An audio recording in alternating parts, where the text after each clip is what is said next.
All right. All right, everybody. Welcome to the Midnight. Oh, I'm sorry. Did I say Midnight Society? I meant to say welcome to the IFC Midnight Knights. I'm Patrick. Uh, we have Ben from Cadaver Club. We have Lady Mary sitting over here. And we have our newest knight, uh, and he's a werewolf at that, an American werewolf in New Jersey, Mike. So say hello to everybody. Hey, everybody. Our newest knight. We're taking over the Midnight Society tonight, uh, uh, because we can. Um, but wow, what a movie for us to take over the show with, right? I mean, holy crap! We are talking about an an A24 film with the IFC Midnight Knights because why? Because we're sort of mighty like that, you know. And we are talking about Saint Maud tonight. First impressions, Mike? It was good. It was disturbing. Like I was saying before we went on, I'm at that point where movies that are, not so much about the supernatural, but just about people are a lot more scary. I thought it was good stuff. There's a lot to unpack here. And what I really appreciated was the economy. I mean, it's less than 90 minutes, and it's so dense. There's so much going on here, that was just done. They crammed so much into 84 minutes. Really impressive. You don't get less is more very often, and yeah, I appreciated that. Ben? Yeah, I loved it, man. I was just saying before we went live how this movie had been delayed and it had like a lot of hype and a lot of people were disappointed when it finally came out because I think there was just so much anticipation. So I saw it after I heard a lot of people being pretty negative about it. So I went in with pretty lowered expectations. But I loved it, I thought it was great. I don't even really understand why people. I think people were expecting a different type of film than what it was, and so I think that played a part in everyone sort of being negative Nancy's. But I liked it quite a bit. I thought it was very well made. I believe it was that director's first debut, right? Yeah, it was her first Rose Glass. It was her first feature film. She had done shorts, but this is her first feature film. Yes. Yeah, I thought it was extremely well made. Yeah, it's definitely creepy. The mental illness thoughts that went through her head and getting involved in a religion and losing her mind. Yeah, that was. I mean, it was just. Yeah, it was really. She really struggled. I mean, she very tragic character. That was first and foremost. Watching her, is that she was just very tragic. I liked it too. I liked it a lot. I thought I had a lot to say, and I'm with Mike. I found it really disturbing as well, on many levels. As far as the hype goes, I mean, I don't know what they were expecting. People were expecting. I mean, were they expecting, supernatural stuff or whatever? But anybody who watches this movie it's got to be touched. I mean, it's a powerful film. Yeah. Go ahead. Sorry. I guess we could start. I mean, we could start with we could dive into it a little bit. Go through it and talk about our thoughts during the scenes and whatnot. I mean, the very beginning, isn't it? At the hospital. Yeah. Where they're all bloody and still you don't know what's going on. Yeah. But, I thought they hid what happened pretty well. I mean, we don't know what entirely happens until later on in the film, but when we see her sitting in the corner, I mean, it's like, and then they moved off that scene, and you're just left with what happened. Right. Well, you're left with kind of the aftermath, but they never really explain what happened at all, right? Right. See the aftermath, but then you also see later on someone say, "Hey, that wasn't your fault," so you really don't know, what was going on there. And that's, I mean, they make that really work because they leave it to your imagination. Yeah. To sort of sort out what you think the actual okay, something awful happened. Okay, a lot of people are saying it's not her fault, but obviously a lot of things have changed in her life because of it. I think clearly it was her fault. They were lying. I don't know. I was just being polite. I mean, it must have not been like a murder or like a crime, something like that. Yeah, I thought was it an angel of mercy? That's the first thing I thought of was, when I saw it in the corner and the but for a brief second you thought it was an angel of mercy, but it was just too much. There was too much mess around. So you knew that it wasn't that, but you still didn't get an idea what exactly happened because they didn't tell you until later into the film. But you knew that whatever it was traumatizing to her. Yeah. Even later in the film, they don't tell you. Yeah, you never find out. Yeah, you never find out. Oh, okay. Well, because there's a scene in there that shows you what happened. I don't believe that I saw that scene. Are you talking about during the sex scene? Yeah, she was doing yeah. I at that point I wasn't sure what was real and what was right. So I wasn't sure where firm ground was, at any particular point. So maybe that was it. Yeah, maybe. I don't know. Because that's what happens when you do CPR. When you do CPR right, you can do that. You can break ribs like that. Break ribs. Well, I mean, we'll get to that scene when we get to it, but like there was just too much like mess, dude. There was like just carnage. That's not CPR wound. Well, I mean, yeah. I mean, we don't know, and I think it would have helped out a little bit. I think I do think it would have helped out a little bit, but I think it worked for the story. Is that we really didn't even see the victim really at all. All we do is to see her. We see her on the floor. I thought that... Go ahead, Mike. I'm sorry. No. Go, I apologize. Go ahead. I think having her sit on the floor and was trying to absorb what happened. And at first you thinking that it was just her trying, her by herself. You're thinking that's the first thing because all we do is we just see her. And we don't get to see the whole scene play out, but obviously there's more people there that were trying to help out or whatnot. But I guess it happened on her watch. The person died on her watch, and let me go grab Monty here. Okay. Sorry about that, guys. That's okay. Welcome. We just got into it, or into the very first scene where we're seeing Maud in the corner.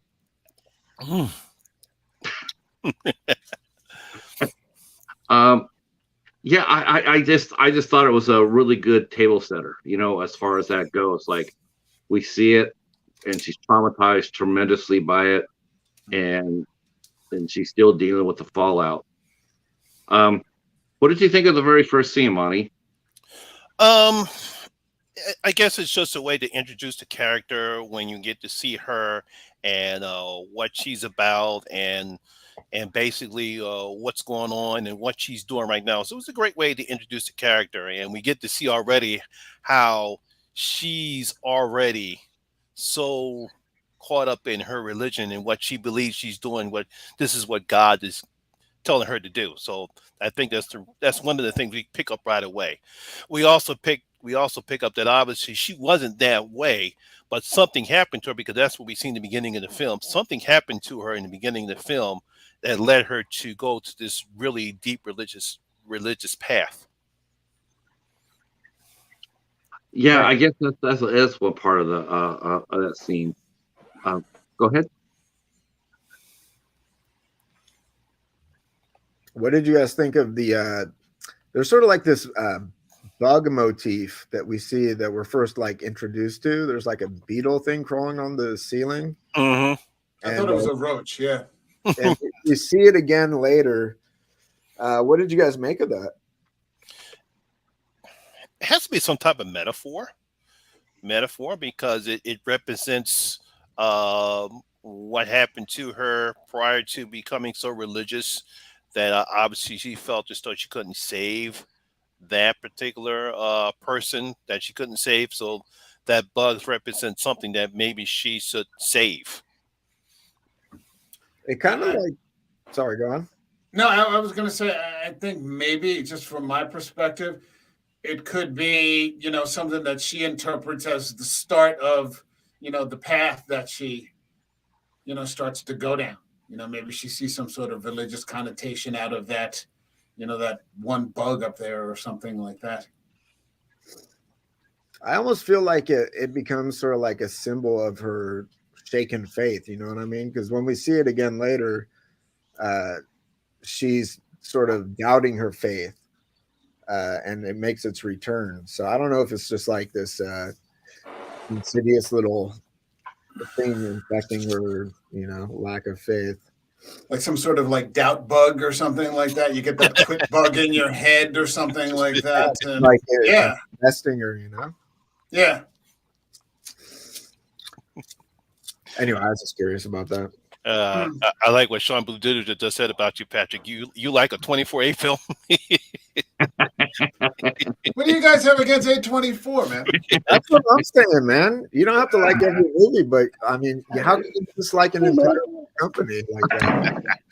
They're putting out some kick-ass stuff, man. I like it, man. It's better than 60% of the other stuff that's just being released out there in general. I mean, I think I like every.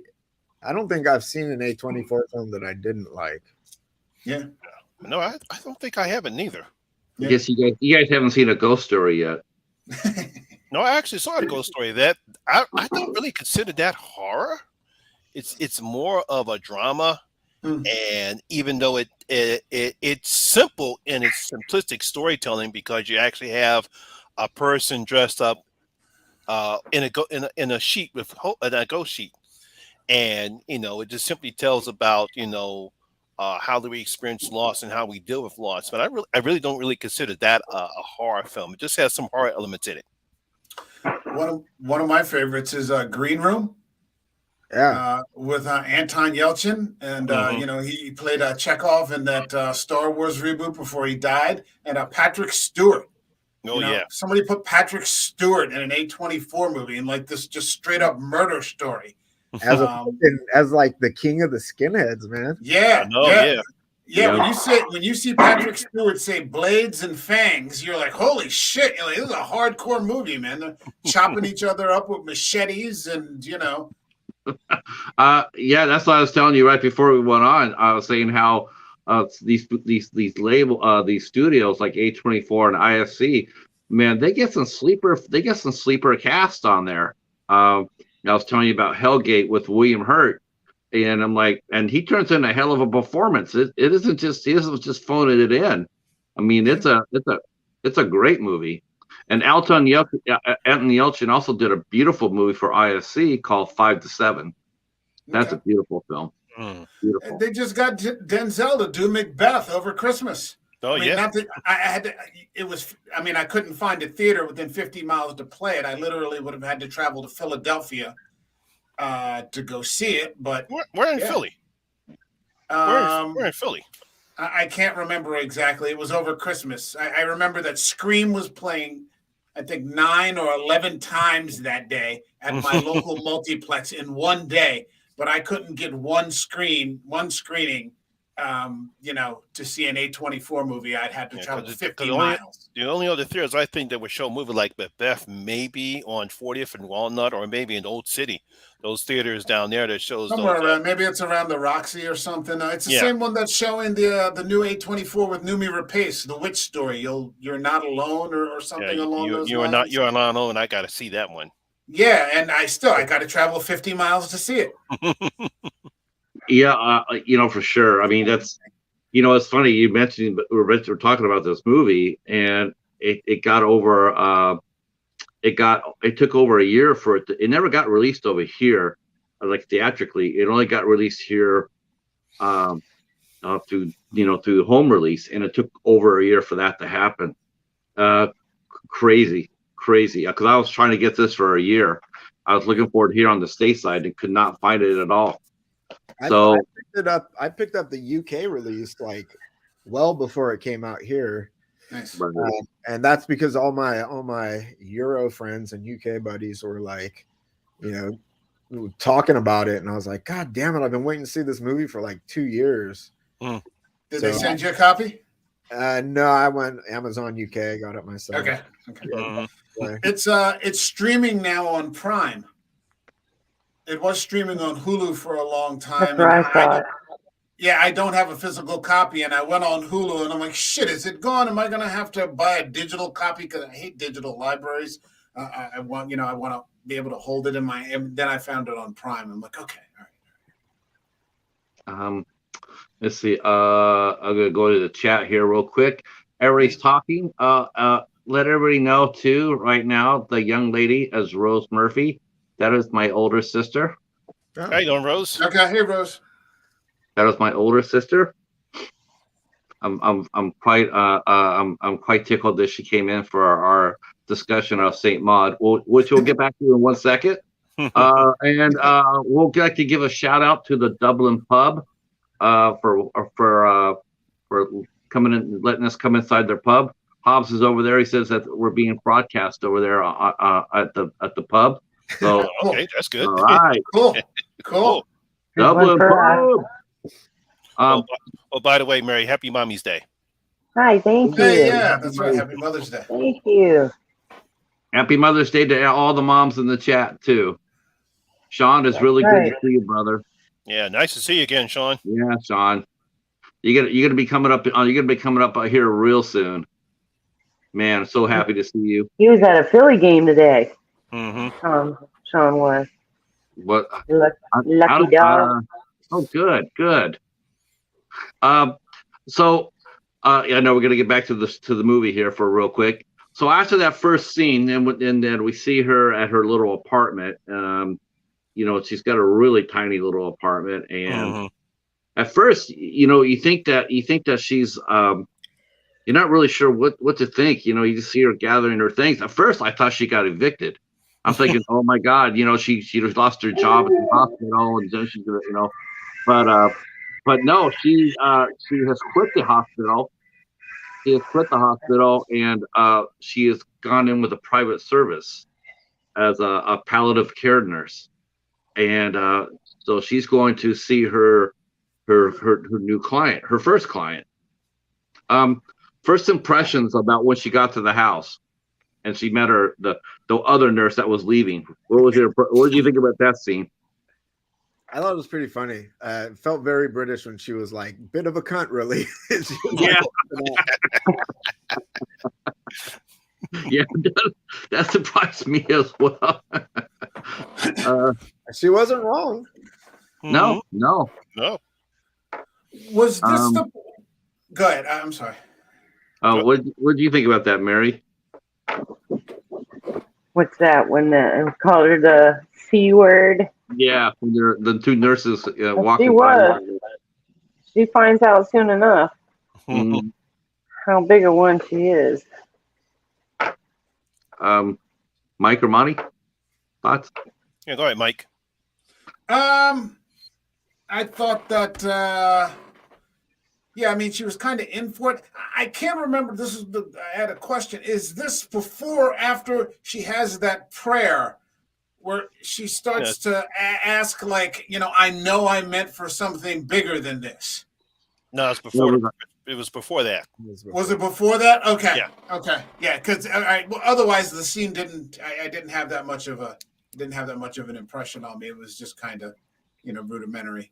Hey, how's it going? Kind of thing. Yeah, because she was asking God that because she was mentioning how she waiting for him to make, because she thought that she was destined for something greater. And so she was walking, she's asking for, for a sign or whatnot. And then when she does come inside when she comes inside the house, then she, she starts breaking down the patient, like who she is and what she's about. What do you think of the nurse interaction? Was it a foreshadowing, Mike? You think? No, not necessarily. No, I didn't necessarily see it as foreshadowing or anything like that. I didn't make much of that particular scene. I didn't make much of it. It was like when I first watched it, I was like, "Oh, Coney Island, we're in New York." Yeah, me I was too. like, confused for a long ass time.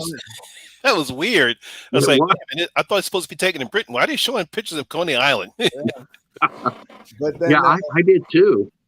But there was something cool about that house being sort of like, it felt very isolated and up on the hill, you know what I mean? Like above everything and sort of away from everyone. So I thought that was pretty cool, just on her trek over there. Mm-hmm. And there's nobody else in the house.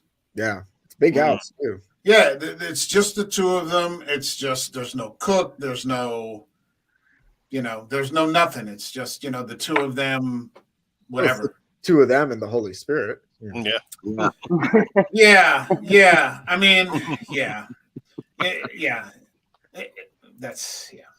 There's a little. It starts off with that prayer, and I'm like, oh boy, okay, we've got a little megalomania here.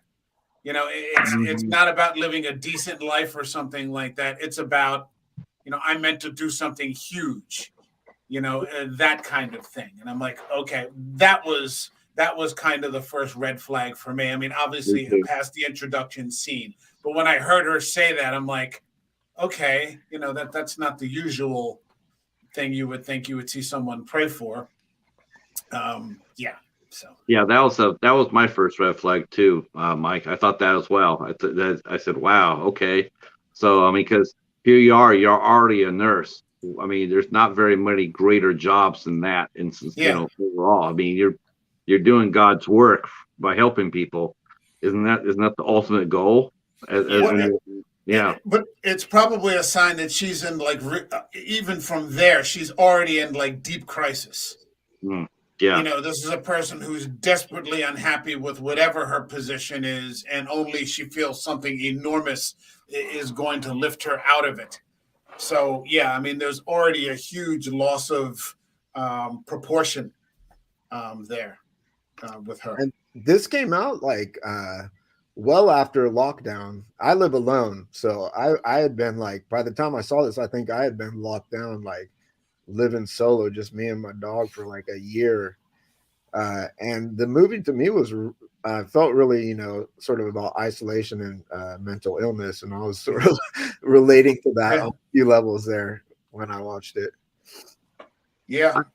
I got the impression that she did have friends at one point, but I think because of what happened, whether it's fair or not, what happened at the hospital, it might have alienated her from some of her peers. So that's where she was alone. There wasn't really anybody that she could talk to or call at that time. And so I think that played into it as well. I think that's all played into why she left the hospital, and she took the job, with the nursing service. I got the feeling that she was sort of not allowed to stay at the hospital. The sense I got was that she was her new gig was a new gig, was not her choice per se. You know what I mean? Yeah. No background checks at all. Maybe the background. Because the film never divulges, what happened after she failed to save the patient, whether she was fired from the job or she decided to leave herself. But I think based upon how she reacts when she meets Amanda, and she said, "This is my calling." She's suffering. She's at the end stage of stage 4 of I think it's lymphoma that Amanda's suffering from, and she feels as though God is calling to me to help her. So that way, because Amanda is a bit resentful because she, just like Mike said, she feels as though she was destined better for life. And now she's hit with this illness and she's she's terminally ill. And I think Maud feels as though this is my chance to help Maud prepare for her meeting with God. Yeah, when they first went, because at first she's not really sure about Amanda because when she walks in the house and she's she's in the narrative, she's talking about who Amanda is, a dancer, a choreographer. She's 49 and and a minor celebrity. Okay, it's like that's fun. Yeah. I can relate. I have cancer and I'm 49. But you're not a bitch. I'm not a bitch, though. Yeah, not a bit of a kind or a keyword. That's not I don't know. Sorry. Go ahead, Mike.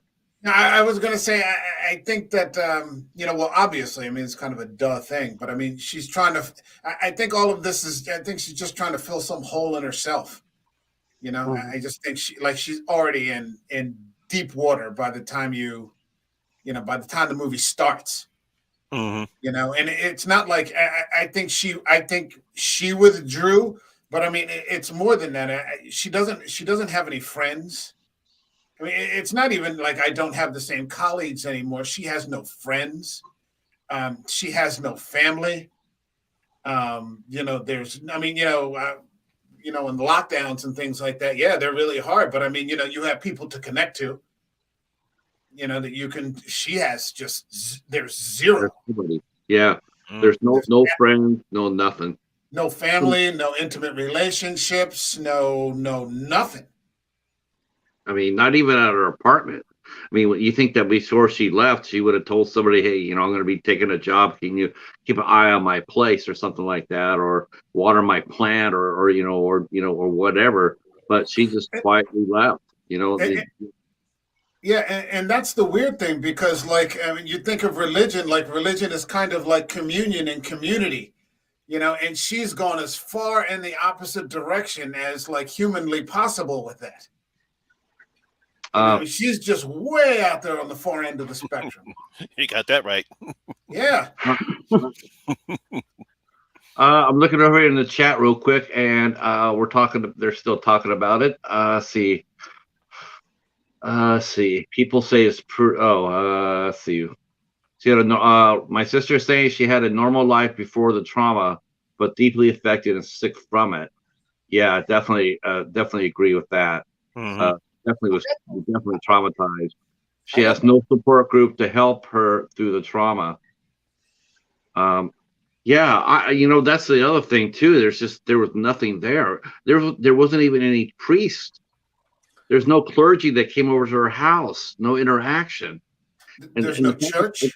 Yeah, and in fact, the fact that we never even see her go to a church is really telling. We don't see her taking when she leaves or goes on her days off. She doesn't go to a church. She doesn't go to take confession or do the sacraments or whatever.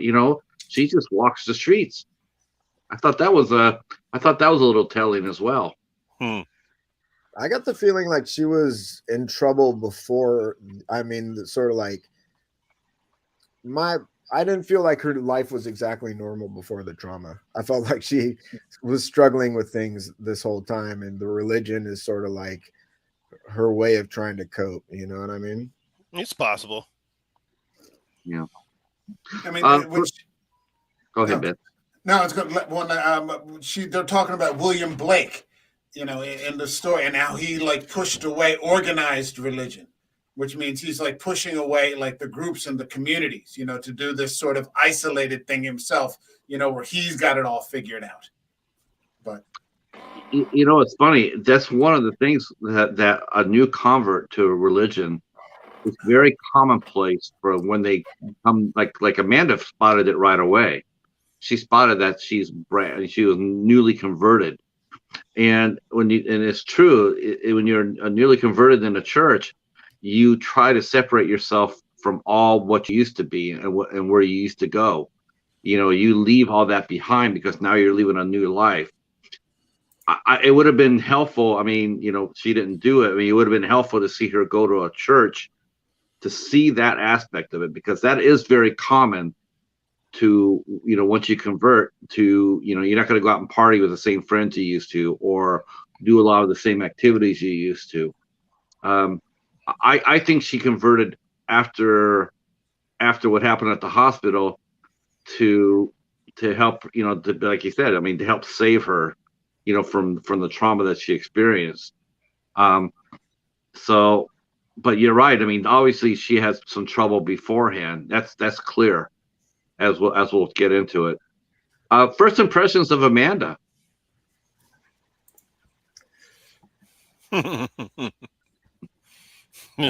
she's something. I'll say that. She's something. I don't think she's bitter. I think she's accept her diagnosis. She accept where what's happening to her, and I think that seeing when she first sees Maud, and she feels as though, well, you know, how do you think God is going to accept me now once I'm gone? And I think they have a great conversation about it. But Amanda, she sees something though. How about you, man? Sorry, go on. She's it's hard for her to let go of her past. By look, she's still trying to hold on. The other one to her old life, her dancing, her drinking, her smoking. She's still smoking. She won't stop. I guess she figures she's got stage 4 or something. Yeah, stage 4, yes. Yeah, no, she don't care. Ben? I thought, we get told that she's a bit of a cunt when she first gets in there, but as we actually are introduced to the, her character, she's perfectly cordial. You know what I mean? Mm-hmm. So she right off the bat doesn't exactly feel. I mean, we sort of get to know her a little better throughout the film, but right off the bat, she's perfectly cordial and doesn't seem like she's a bit of a I'll see you next Tuesday.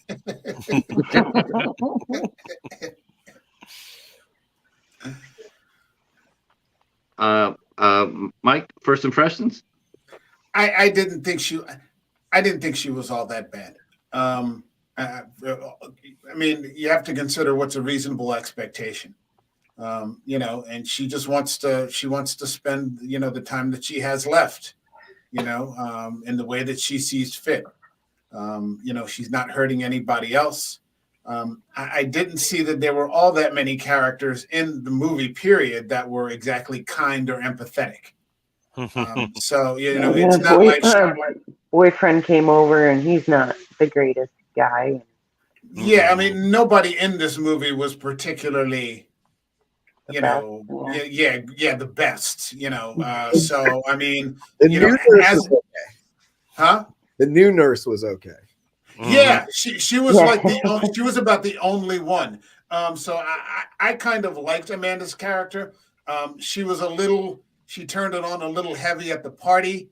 But, like I said, you have to consider what's a reasonable expectation. So I didn't mind her all that much. But then again, like I said, I didn't think anybody in there was particularly kind or empathetic, especially to Maud, necessarily. Yeah. Mm-hmm. I will say, her one previous coworker who came over to check on her was actually, really kind, because even Maud was saying, I didn't even think she liked me, but she was still concerned about her, and she went over. I liked Amanda. I thought she was, I definitely thought that, she was going to go out on her own terms. That explains the drinking and the smoking. I mean, it's sort of like you can see in Maud's face that she was a little bit appalled by it, by the, the behavior. It's but I can understand it. It's I'm not going to be here very much longer. So what does it really matter? So I can understand that. And I, and she wasn't bitter. I don't think she was bitter. I think that she was resigned. I think she had made her peace with it. I think she was more mad. I think she was more angry at where her anger was in the film. Was the fact that I don't really think she really particularly liked any of her friends. She liked her paid friend, I thought. Oh yeah. Mm-hmm. I didn't get that. When she had that party, it just seemed like it was last minute. Last minute. And I do think it was a little bit vicious of her for sure, because I do believe she planned that party as a way to strike back at Maud for getting into her personal life. Mm-hmm. I do think that she did that on purpose. I think she, that was, you crossed the line, so let me return the favor tenfold. Mm-hmm. It was. And invite the girl you said not to come over anymore. Yeah, no. Yeah. Right. Mm-hmm. It was She her ambushed- birthday, though, right? I mean, I think she had a party on her birthday, and then she was a bitch at the party. But Mm-hmm. I thought the party just happened because it was her birthday.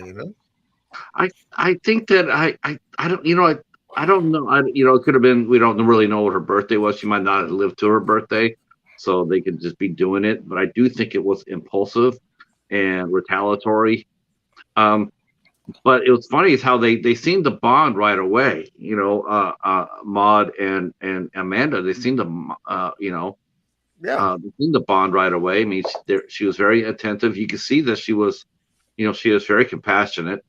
She took good care of Amanda. She didn't try to lecture her or preach at her, she mentioned religion, a little bit at first, but she didn't come in blazing with it. Mm-hmm. Which I thought was I thought they played it right. But I also know too that right after the first encounter, like the first couple of days, the second red flag went up for me, which I'm sure everybody did too. And Mike, you want to talk about the scene where she loses her pills? She loses her pills? Yeah, where she gets rid of them. I don't recall that scene. Yeah, I don't recall that scene. I saw where she dumped some booze bottles out. Yeah. Where she was doing. Oh, did she dump pills out as well? I didn't see that. Yeah. I'm trying to remember that scene too. Okay. Okay. Well, yeah. I mean, obviously, she's way over the line there. I don't know if anybody else picked up on this, but was it me, or was there a little bit of like sexual tension going on between Amanda and Maud? There's that one scene where she's stretching her and she's got her leg over her shoulder like this, and Amanda just looks up at her and says, "You're prettier than the last one," and I'm just like, did something just happen there? Did I, this sort of thing, because of course, both of them are just horrendously lonely. The pills that Maud dumped on the floor when she went to pray, those were hers. Those were Maud's pills. Oh, and I think those pills were for her mental health. Are you talking about when she put the popcorn on the ground? She dumped the pills. That's what they use for the pills, but they dumped the pills on there, and then she went down there on her knees and she was crushing them. And it was right after that we start seeing her separation really become obvious. I could have sworn that was popcorn. That was popcorn, dude. Yeah, it was popcorn kernels. Yeah, popcorn kernels. Oh, I thought microwave bag. No, it was popcorn kernels, because I know some religions, when they have some religions, they actually will have you put your knees in pebbles and salt and stuff like that. There, she put popcorn kernels and put it on her knees. But she used to make us kneel on pencils. So that was her first what do they call it? Flagellation. Flagellation, yeah, self-flagellation. Yeah, that was and that like the albino and Da Vinci. Yeah, because like that dude whip himself up. That's what they call flogging. Whips himself up. Yeah. Yeah, I thought they were her medication, because it seemed like her mental unstableness suddenly really accelerated or after that scene. Well, that's Well, yeah. like an escalation of her faith, though, right? I mean, Mhm. her twisted faith, Right. Or her desperation, or her desperation. you know. Okay, so I was wrong.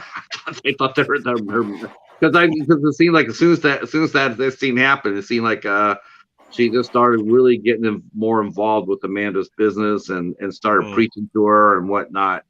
Well, and I thought that was because she was going off her med. they kind of had like a bonding moment, right? Where Amanda was like very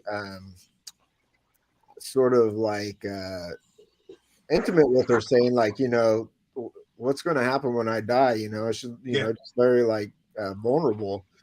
And they had sort of like a bonding moment there. You know, I think that sort of kicked off the like her religious quest, right? Because she was like, oh. Yeah, because they have this, you know, during the stretching, we get to see Amanda have some type of ecstasy moment, and Maud thinks that, wow, she's starting to come around. Maybe she's starting to really get into what I believe it is. She thinks she's having a very wait, where am I looking for? Orgasm. What do you say? Orgasm is the word. You can say that. I'm trying to be nice. I'm trying to be nice. Rose Glass called it godgasms. I was going to say, we call it the Jesus squeals. Where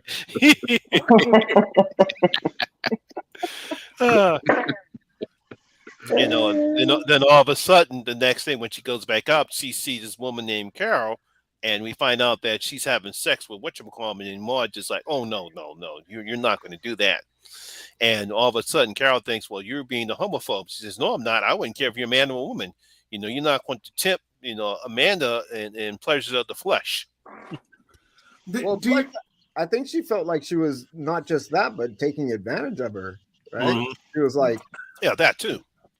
Which is kind of true, kind of. She says I didn't know about her, but she's like, not enough. Yeah. You know. Well, she's unclear really what their relationship was. I thought she was a prostitute. That's I got the same So did I. Yeah, I got that feeling too. But I thought she was just a high-end call girl. Yeah, that's what I thought too. Yeah, she was a Yeah, high-end. she'd give her a call and she'd come right over. Yeah, and you know, and $1,500 later or whatever it was, then you know you're going to have a, you know, she's got the money, she can handle it.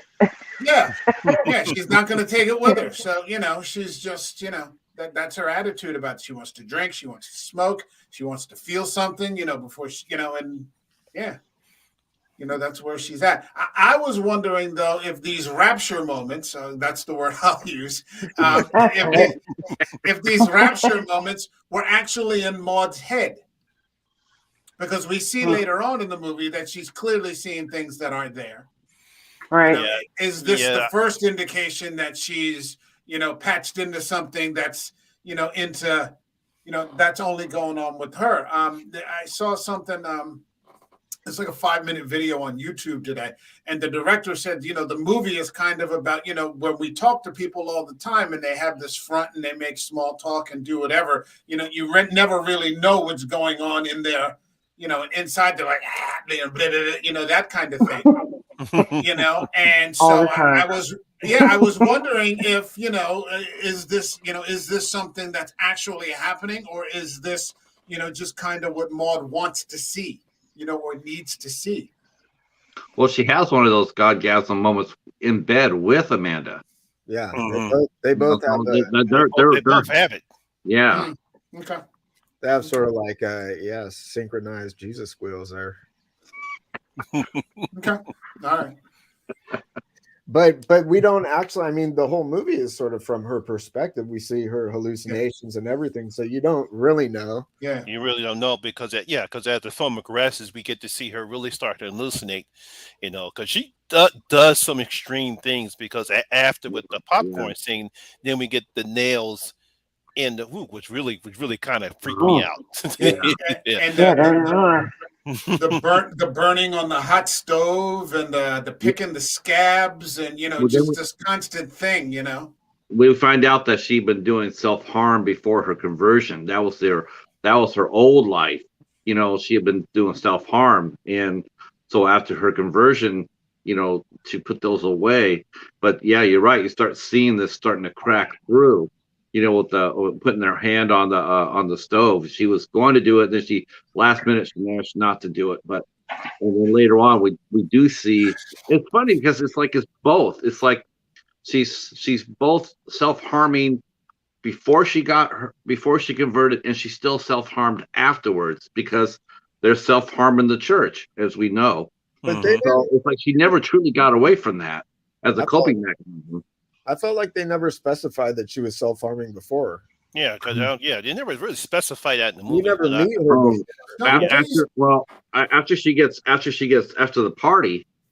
After the party where she strikes Amanda and she gets fired, she goes back and she does all her old things that she was doing before her conversion. That's including self-harm, and she cut open her arm. She got over her hand, was sticking the needle through it. That was nothing to do with religion. That had everything to do with self-harming. And so it was almost like she backslid a little bit. And then when her friend comes over, then she has that as her friend's talking to her, and then she has that delusion, by looking outside, and all of a sudden she's like, like it's a rapturous moment. And then she's back to being full on religion. She had a crisis of faith, so to speak. Yeah, because that's what I believe that she had too. And then isn't that the scene where she believes she's floating in the air because she thinks God is reaching out to her, and then she floats in the air, levitates in the air, all crooked. Yeah. When in reality she's had a psychotic break. Exactly. That's actually what's happened. She's had a psychotic break, and nobody nobody sees that this person is going crazy. Like nobody notices. This person is, going insane and doing all these awful things to themselves, and there's just nobody there. Yeah. It's really very sad. It's deeply sad. Yes, it's it's heartbreaking. Yeah. I agree with Haunted by Horror. I say religious ecstasy. Huh? Oh. I'm going with Rapture Moments. I'm going with Rose Murphy for Rapture Moments. Rapture Moments for 1,000.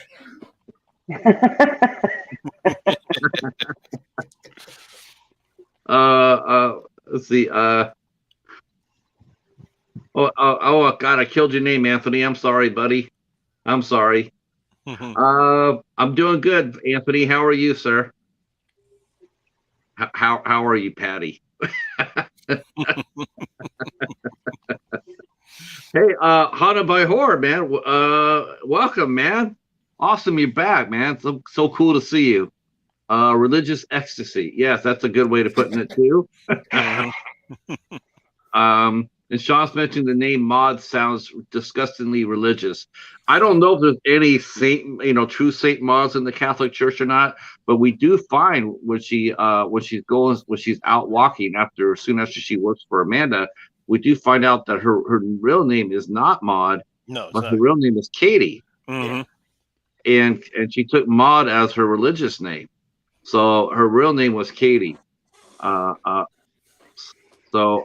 Yep. Yeah, we're glad to have you here too. That's awesome. Good channel. Good channel. This channel's outstanding. Yeah, no, I checked out a few of his videos. Yeah, he's got some good content. Do you see his analysis on Candyman? I haven't checked. I was going to look at that tomorrow. Best thing I've ever seen on the tube so far. Best reviewer I've ever seen. It's awesome. I told him, I said, that's the kind of review I want to write or do. Yeah, totally pro. So yeah, that was interesting too, because when she went out and she's walking, and then she sees that that's the nurse friend that sees her, Joyce, comes up there, and then when they start talking about what happened, and then we find out that it wasn't her fault. It wasn't her fault, and she did get alienated, and she says she apologizes for their actions. So they should have been more supportive of her. So that also tells me too that she wasn't fired, but I do think she did quit, and I don't think there's very many people that really were they weren't. I mean, I don't know whether it's because you're a nurse, you're expected to see death on a daily basis. We don't know how long she had actually worked there. We also knew too that hospital that she worked at was a terrible hospital. That was from Amanda, who said that. Mm-hmm. It had a really bad reputation. So I mean, we don't know, and that's the thing. There's a lot more questions unanswered than really were answered in some respects. But that was her first. Her friend had some, or her colleague had some guilt with that because she apologized, and then she gave Maud her phone number. Like, hey, let's, I wasn't there for you then, but I'm here for you now. And she did try. Yeah. She did try, but unfortunately, it was too late. Mm-hmm. I still got the feeling like Maud was pushed out of her last job. I didn't get the feeling like she quit. I felt like some shit went down, and she was alienated, and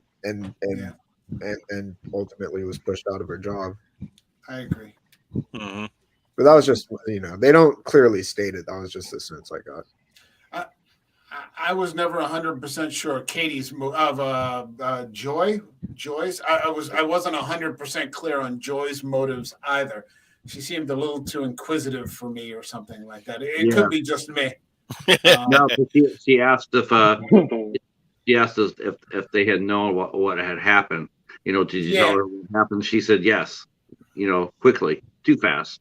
Mm-hmm. Yeah, I don't know. So I mean, the party. We have to talk about the party because that was another critical moment too. Led her that pushed her down, down the rabbit hole even further.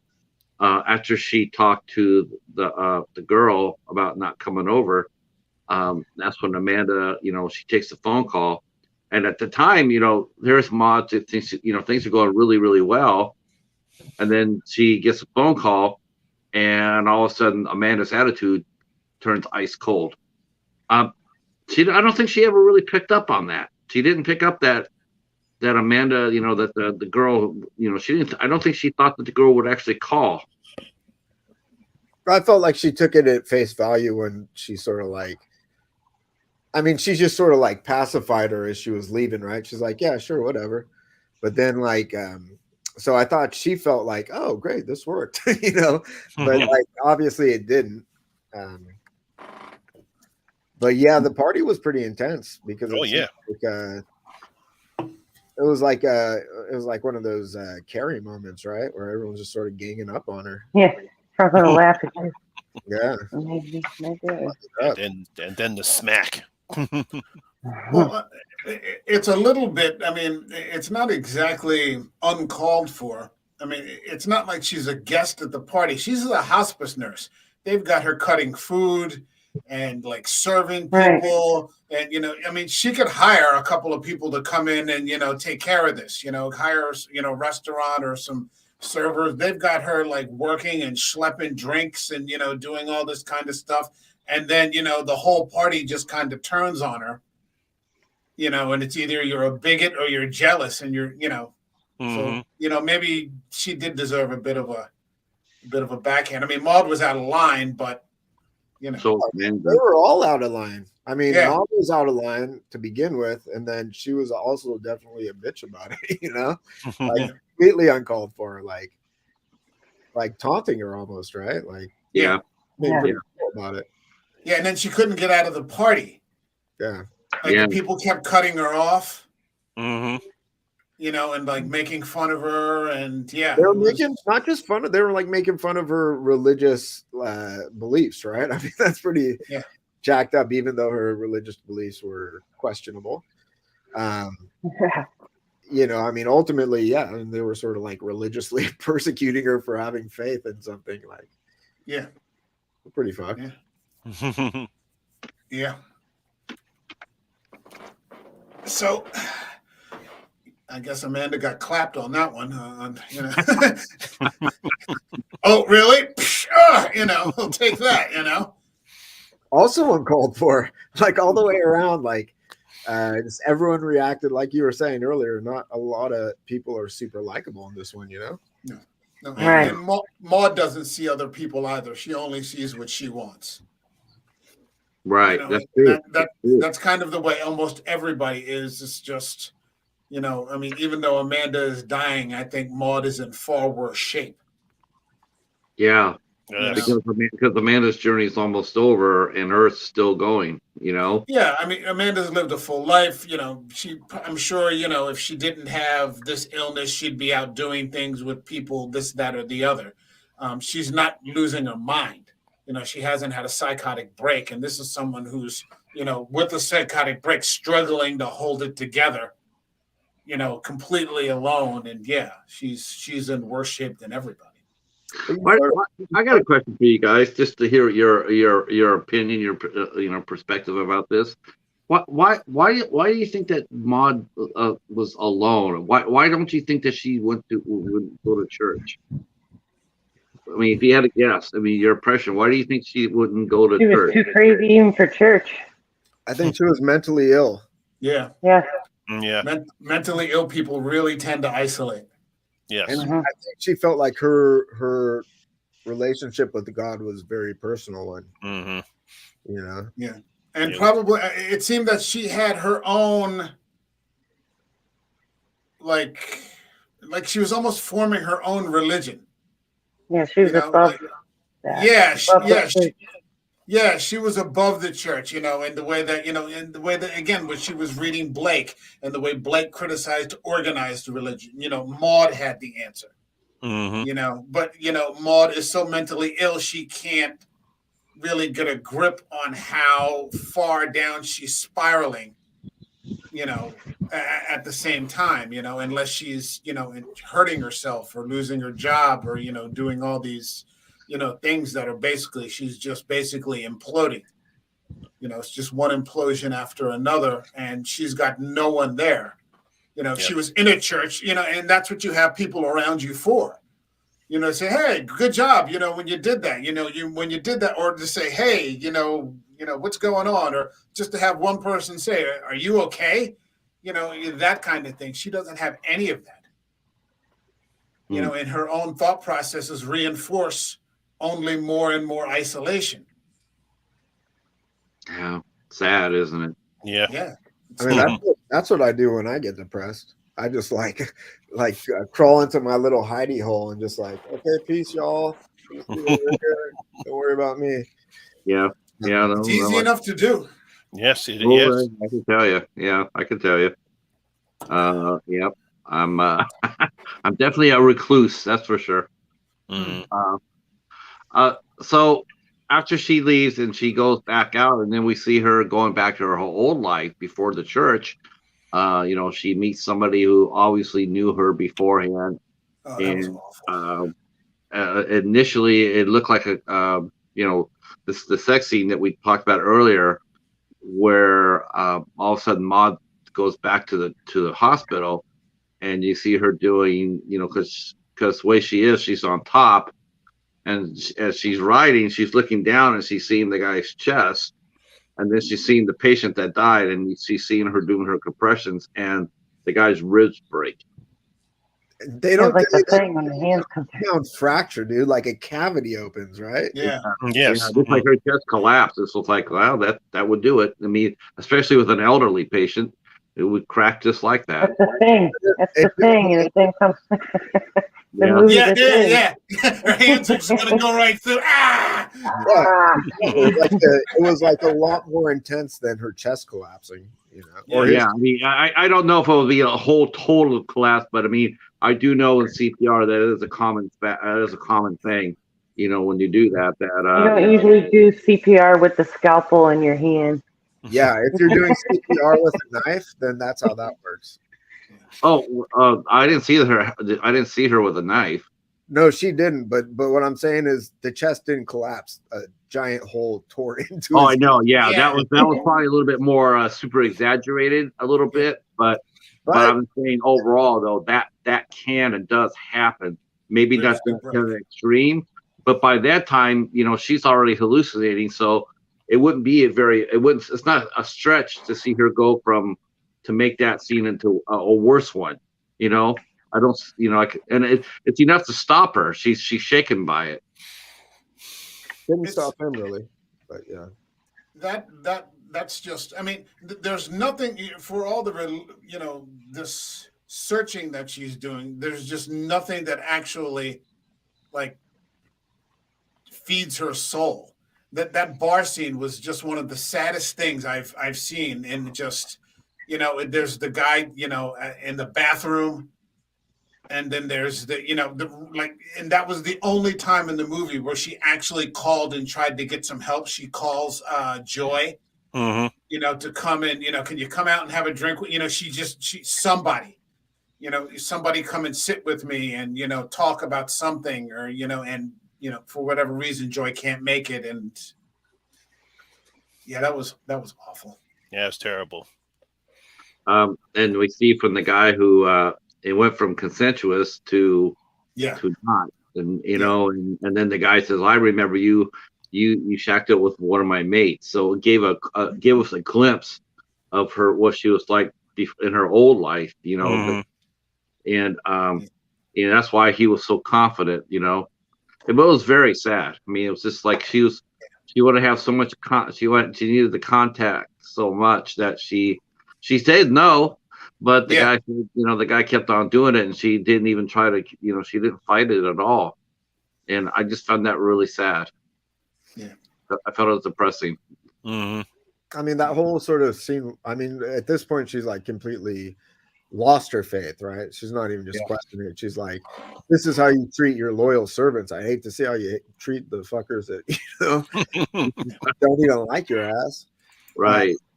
And so this is like her coping mechanism, is to try to go out and find like some kind of connection with something, and she's just unable to do it. I mean, she sort of reconnects with God afterwards. Yeah. But she's in free fall. I mean, she's in complete free fall. She's in free fall, yeah.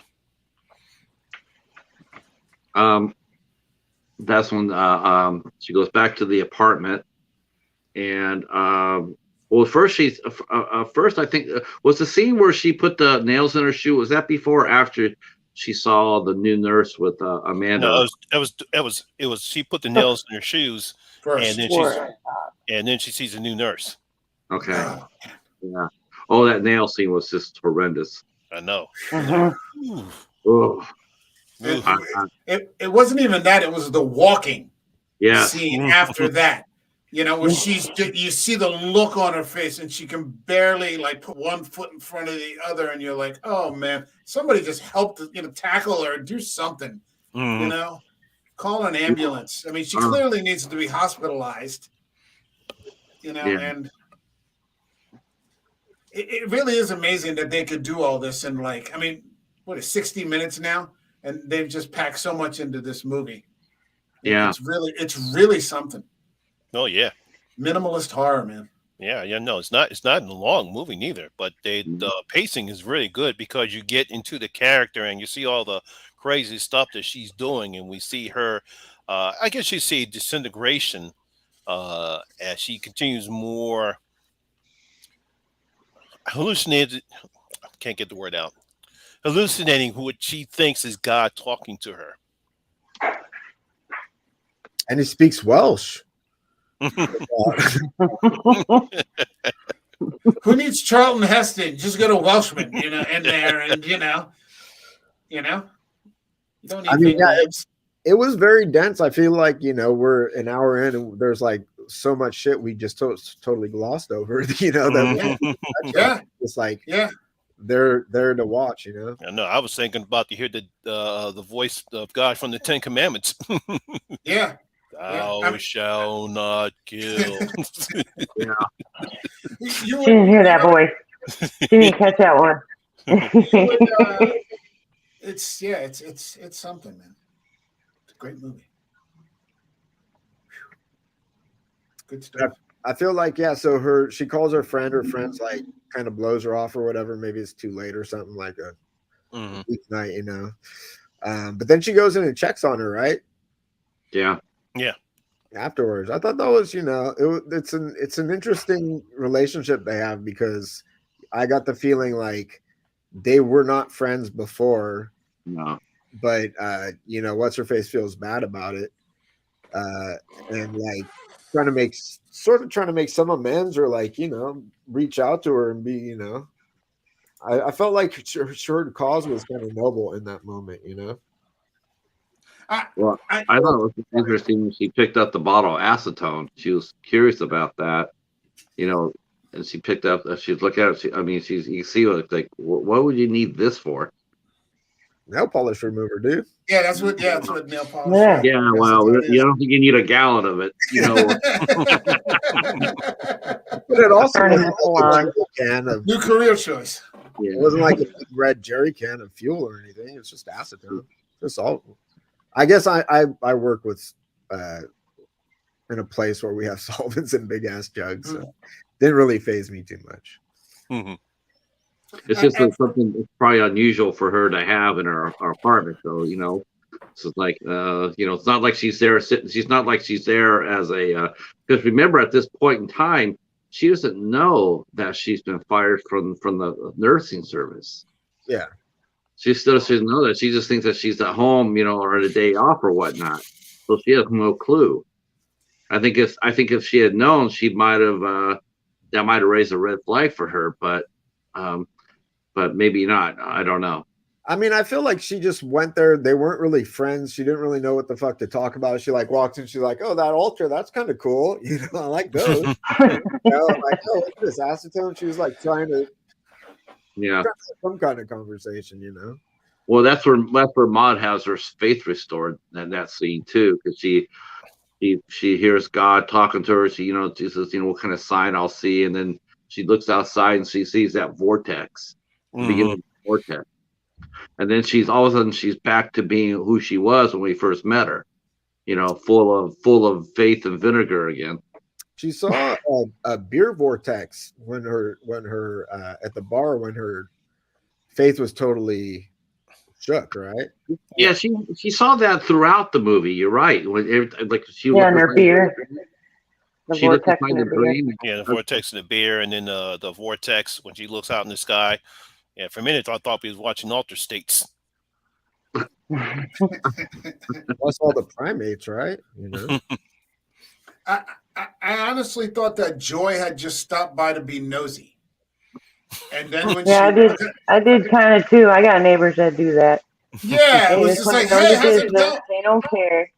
Yeah, she just kind of pushed her way in, and then it was, hey, let me look around the place, and you know, and I'm like, why the hell are you going through? You know, why the hell are you going through her shit? You know, and it was, but then she sort of saw that like things were like really off kilter, and she was like, oh, okay, I guess I better start talking about something here. Yeah, Maud kisses her goodbye and says, "Get out." Yeah.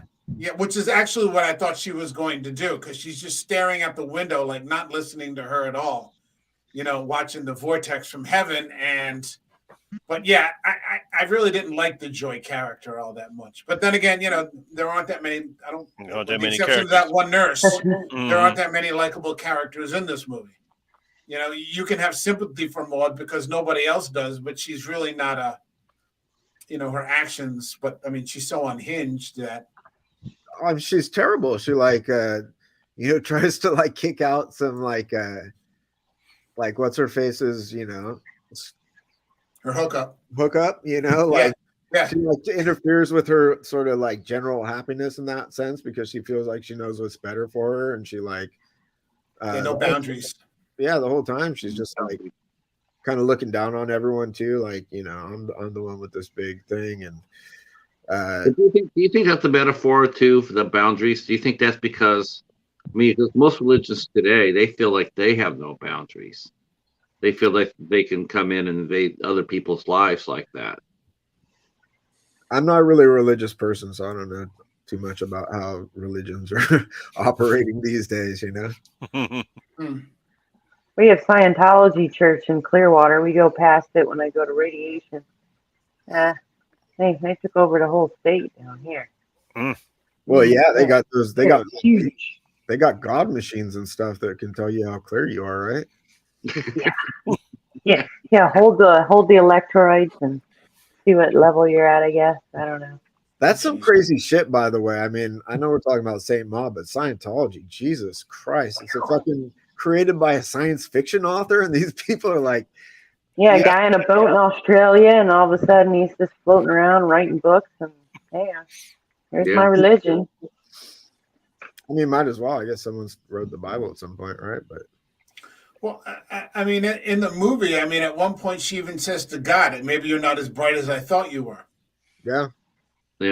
He's You even, know, so she's gone off into, you know, she's just but gone. that's at the point where she's really questioning her faith, right? Mm-hmm. She's like, why is this happening to me? I was like so good to you. I thought you were gonna like keep me from falling or whatever, but she fell anyway. And she Right, I'm sorry. I was just gonna say that's like at the point where she like goes to the bar. It's like before the bar that she's like having that conversation, right? Yeah, it's funny though, because I mean, yeah, you're right. But there's that simple comparison where between her and the other nurse, and she's like, "Oh, you know, I got my what did she say? I got my own life. I got my own things. You know, I got choir practice. Yeah. Mm-hmm. You know, here's another religious person. You know, here's another nurse. You know, but who's probably seems relatively balanced. You know, she has community. You know, there with her, and so, you know, Maud ends up just kind of walking away. Yeah, what's your name? On. Yeah.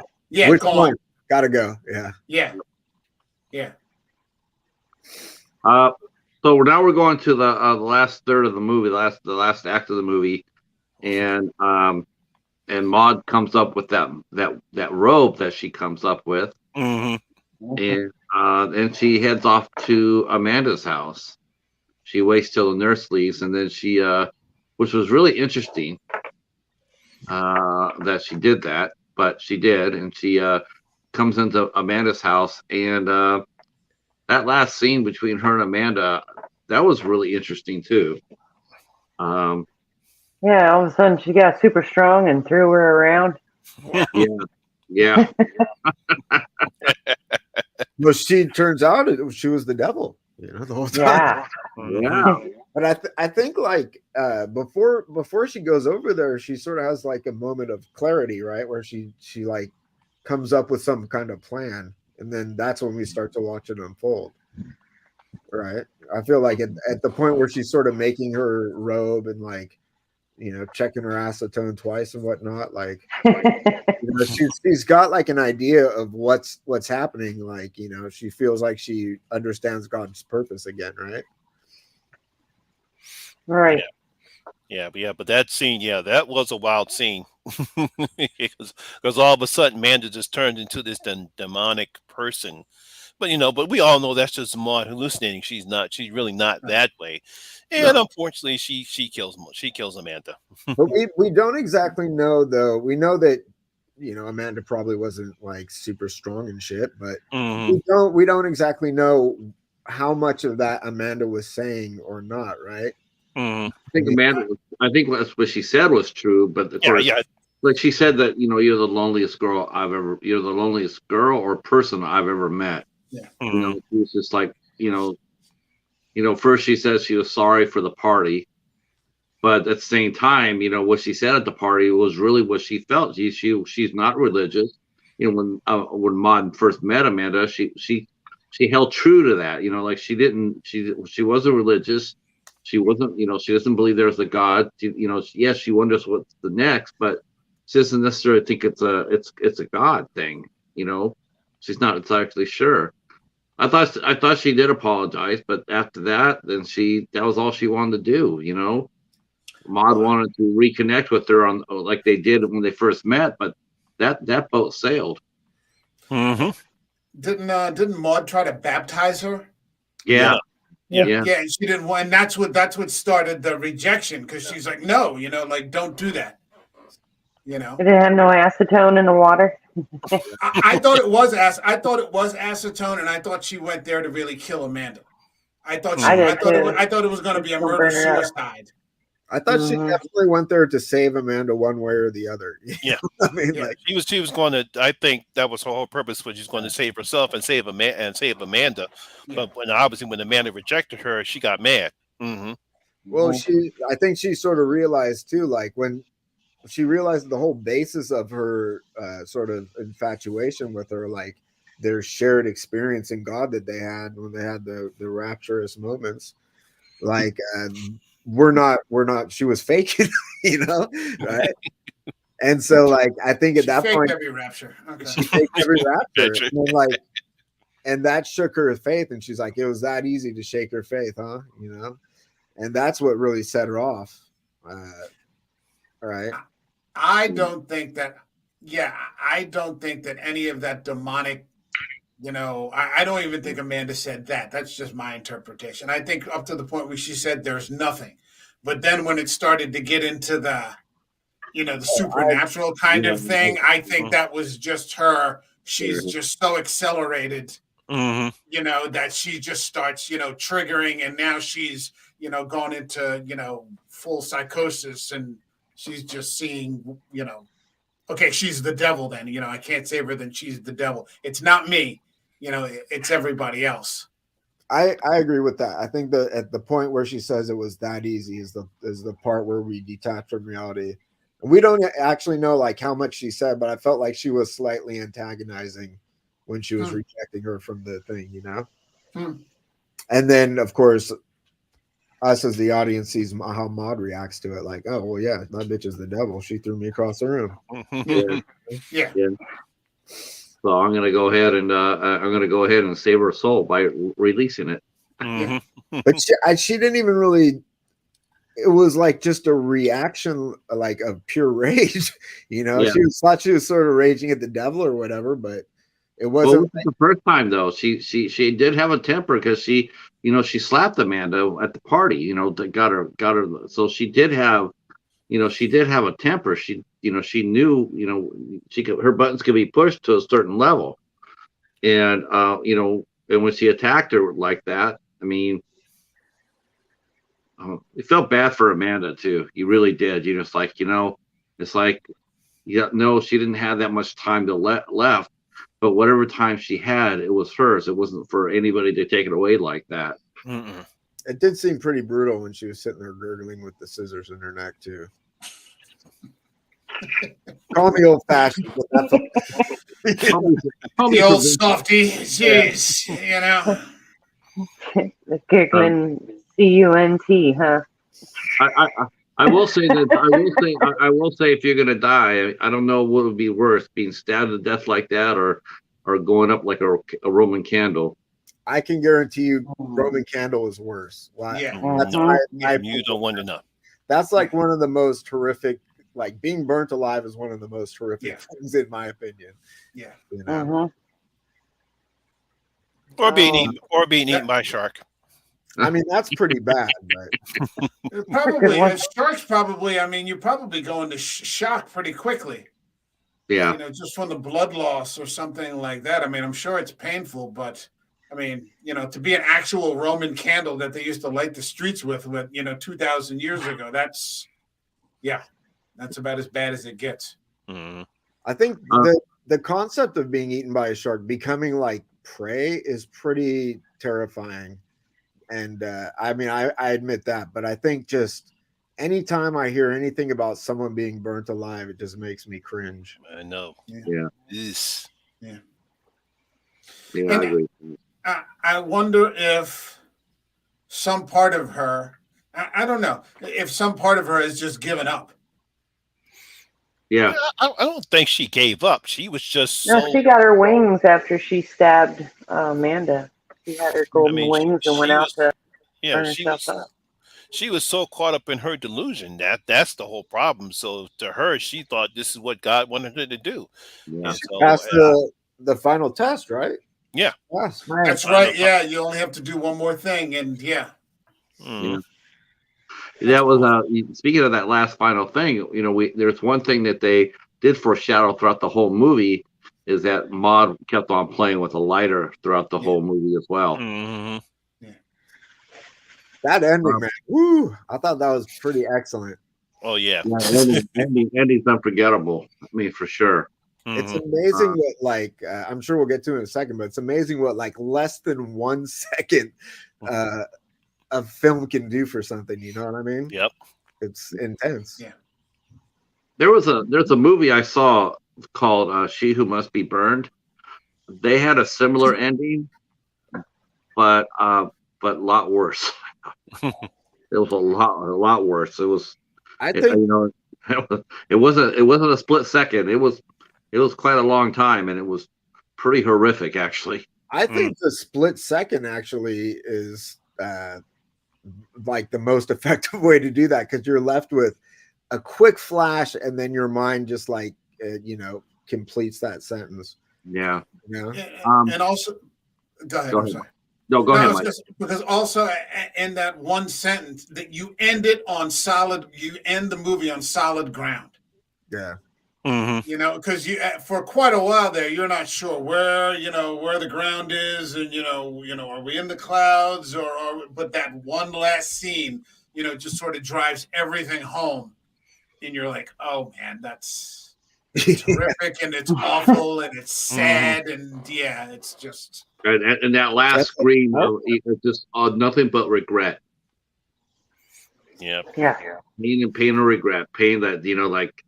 There's no because there's been they show the monks over in Thailand or Vietnam or whatnot. They've set themselves on fire, and they will sit right there and not even move at once to try to save their lives.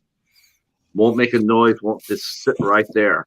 And with Maud, you just feel like when you hear her, you just know that she wished she could have done it over. I sort of like, though, it's kind of hard to me. It's like a chink in the armor, but like really, I think she was still fully invested in her hallucination of her ascension or whatever, Mm-hmm. And then we as the audience see like just a behind the curtain, like, oh, that's the shit that's really happening, Right. It's like there are two realities. Yeah. Yep. What a. It's definitely a mind-blowing ending. It's one that will stay with you for a long, long time. Yeah. And I think that restraint of just that quick flash was like really well done, man.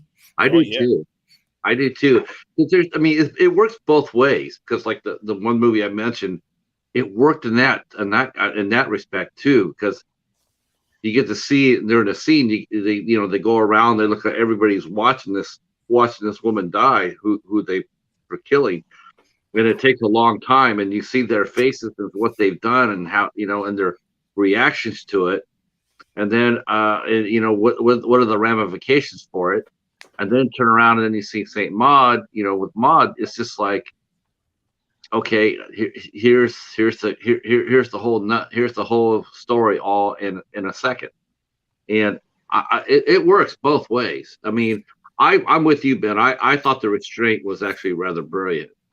I thought Rose Glass did a really nice job at not exploiting it. Mm-hmm.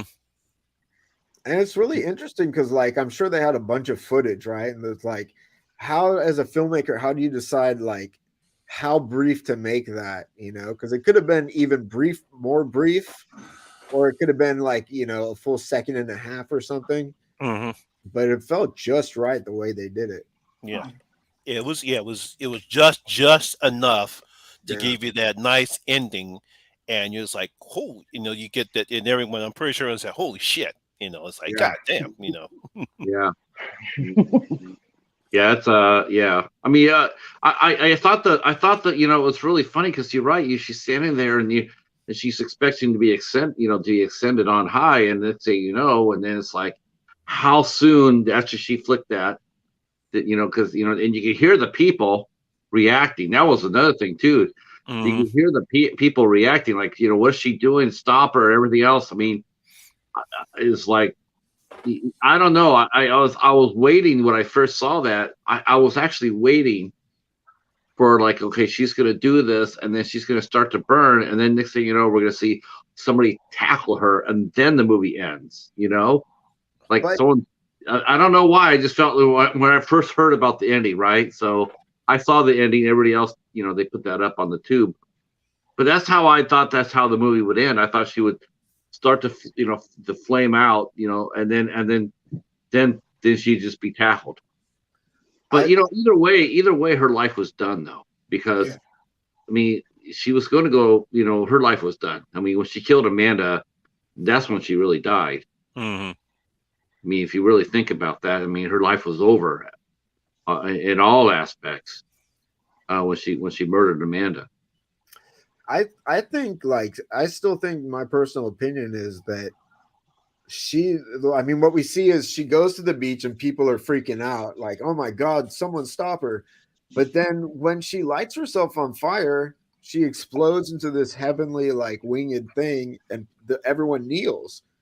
And Yeah. from my perspective, she's still fully entrenched in her fantasy of, like, being godly, throughout the whole burning. I think she's like that, Ben. I think I totally agree with you. I think she's like that until the pain hurts, until she starts to feel the pain. I mean, you're not going to ignore. I mean, it amazes me when I see those monks sitting there and going like, how do you not react to that? Because you're right, being burned alive is a horrific thing, and even worse than being burned alive is not being burned alive. It's just being burned. Mm-hmm. If you're gonna go out like that, you want to die. You don't want to survive. I guess it depends on, like, how badly you're burnt. I probably still want to survive. You think you don't want to survive, but like you were saying, like, you felt like she had, like, that moment of instant regret, and that's have you guys ever seen the documentary The Bridge? No. I've heard of it. It's a good documentary about this guy who was, like, doing ocean photography, but he ended up catching, like, all these jumpers off the Golden Gate Bridge, so it became a documentary about, like, that. And he interviews people that jumped off the Golden Gate Bridge and survived, and every one of them is saying, like, the very second my feet left the bridge, I was like, this was the wrong idea. I think that's just like human nature. That's just like, Now, this is true. Okay, I'm not sure if my sister knows this or not, but so my Uncle Gordon was a jumper. Hmm. No, it wasn't Gordon. Oh, but Uncle Greg. I never met the man. I never met him, but he was a jumper. And I can tell you this: when you walk the bridge, you feel like jumping. It's weird. It is weird. One of the weirdest things you'll ever experience. Everybody, when we walked, me and my friend Michelle, we took a walk on the Golden Gate Bridge because they have walkways, and you feel like you want to know what it would be like. And the thing is, though, it's like you think it's just you, but if you walk, you listen to all the tourists and everybody else, they're all saying the same thing. It's one of the most weirdest things I've ever experienced. What would it be like? I feel like I want to know. Like, what? But and you're standing on the bridge and you feel like you want to jump just to see what it's like. I mean, I gotta admit, I live here in the Bay Area and I've been to the bridge. I've never felt like jumping off that motherfucker.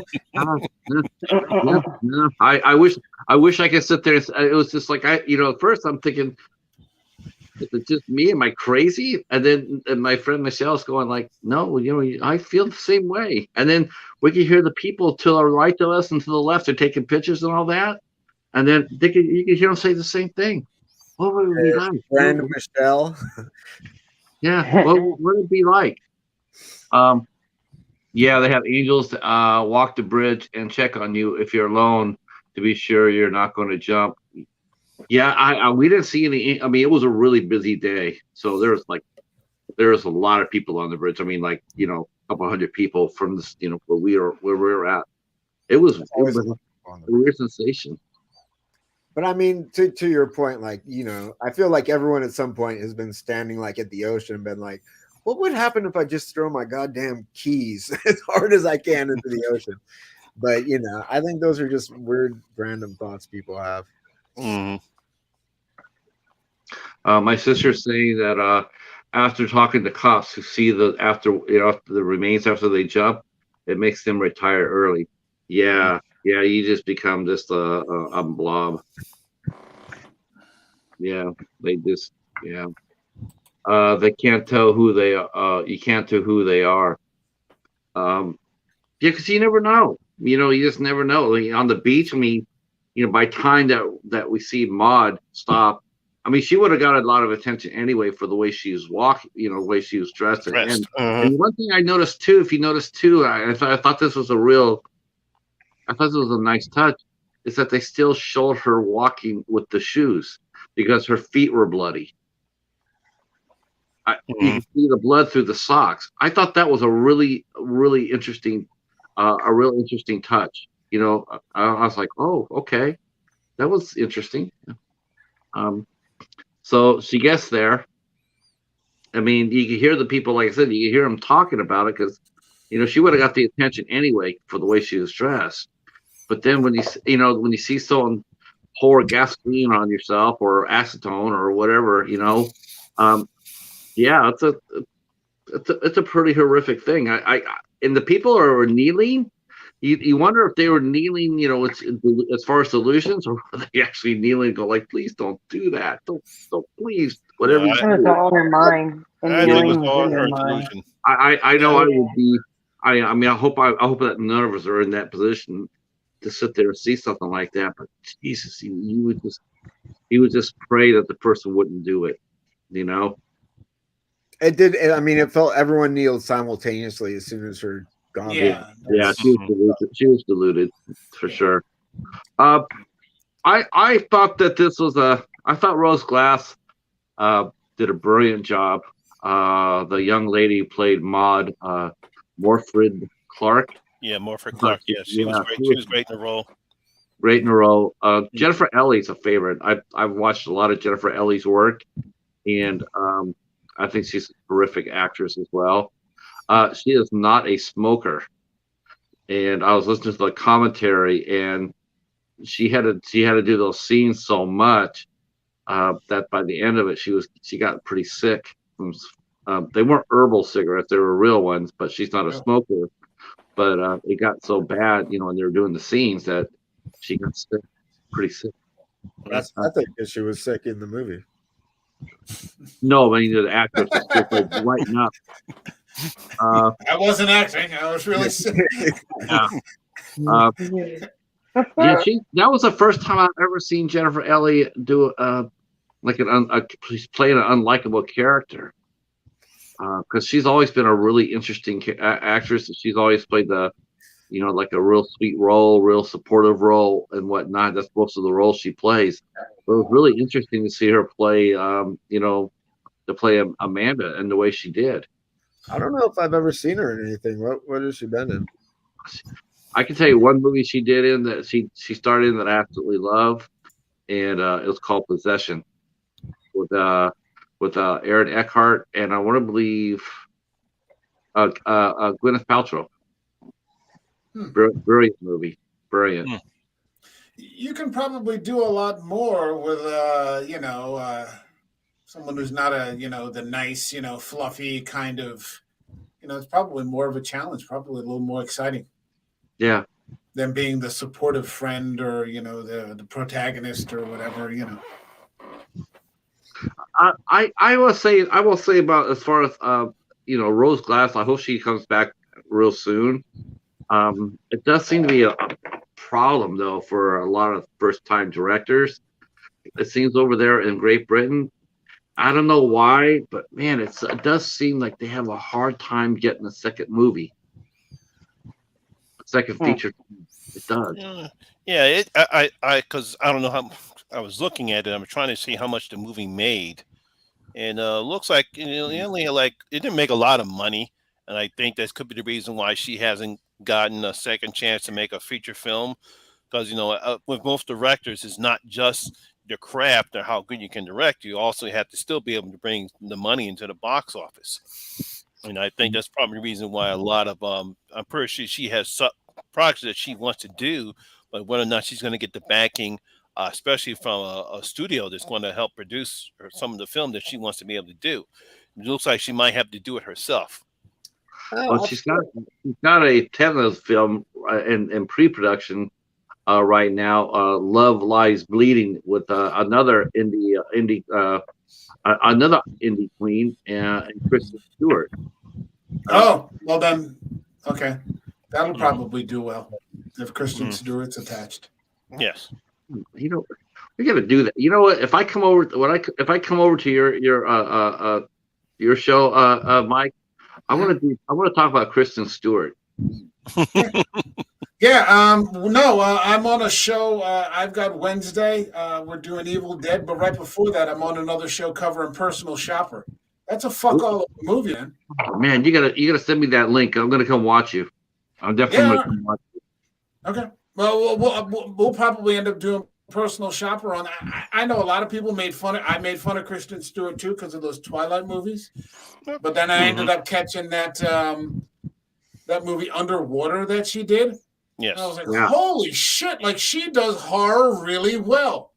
And then people had been talking to me about Personal Shopper, and then I finally saw that, and I'm like, oh my god, this is fantastic. Did you see her? Did you see her in Spencer? No, not yet. It's on Hulu. It's not my typical thing to watch because, like, I'm covering shows. So, like, if I'm not, I almost don't watch movies now if they're not show related, because just for time. Mm-hmm. But no, it's on Hulu. Have you? I'm sure it's good. I haven't seen it because that's not my type movie neither. But since she's finally, I think, since the Twilight, she's gotten rid of the Twilight thing out of her repertoire. So now everyone's Pattinson. Yeah, same with Pattinson. So I'm glad that they both were able to get rid of the Twilight thing. I feel like Pattinson's done a better job of it though. Yeah, he's done a better of a job because I think he's done more better projects. Unlike Charlie's Angels. Yeah. Oh, yeah. You're just scared of a strong woman. I did not see Charlie's Angels, but from what everyone talks about, that was not a good movie. No, I heard it was horrible. Horrible. I tried. I turned it off. Yeah. Probably the best. I don't know how this happened. I'm writing this in the chat right now. I don't know how this happened. I truly don't. I wouldn't necessarily call myself a Kristen Stewart fan. For the love of God, it seems like I have every damn movie she's done. I have so many of her movies. I picked up Spencer. I bought Spencer.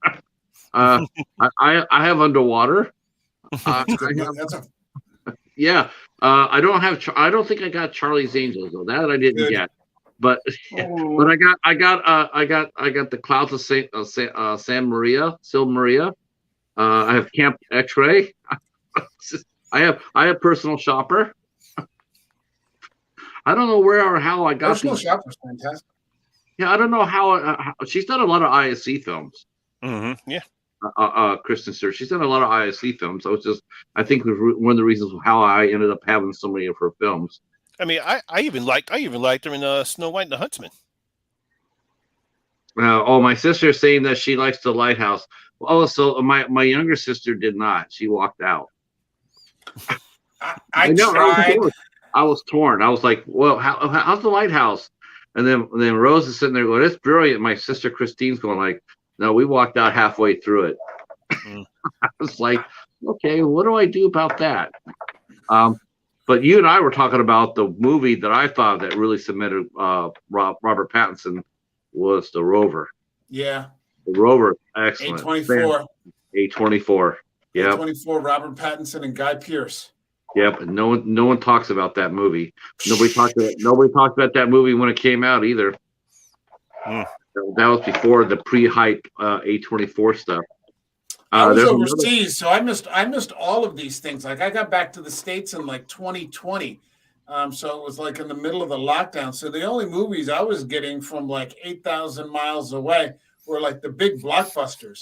Everything was different when I got back. I mean, the franchises and the CGI thing had just completely taken over everything. There's a huge difference between like leaving in 2010 and then coming back in 2020. And I didn't understand that at the time. I was, because like a Marvel movie would come over. Oh, okay, and that would be cool because it was like a little taste of home. Or, I would even break down and see like The Rock's new movie or whatever The Rock was doing. I'm like, okay, all right, let's watch The Rock. And then I came home and I realized that like that had taken over like everything. Mm-hmm. Well, they You had know, Doctor so like, Strange. I'm sorry. They have Doctor Strange playing at the AMC Theater in New York, Times Square. yeah, They have it playing 70 times in a day. that's why these other movies don't. That's one of the reasons why these other movies don't make any money. You Yeah. can't get a screen. Yeah. That's why it pisses me off. I'll go ahead, Mike. No, did anybody see that that Tarantino video where he talked about what happened with him in the Hateful Eight? Yeah, Disney canceled him. They canceled the show at night because they wanted to get another movie more screen time. He had a I think the Hateful Eight was coming out, and he had an agreement with that what he's always done for like 20 years is to this one theater in LA runs his movie for 2 weeks. And it was being released at the same time as one of the Star Wars movies, the Disney Star Wars movies. So he's like, look, just give me my 2 weeks.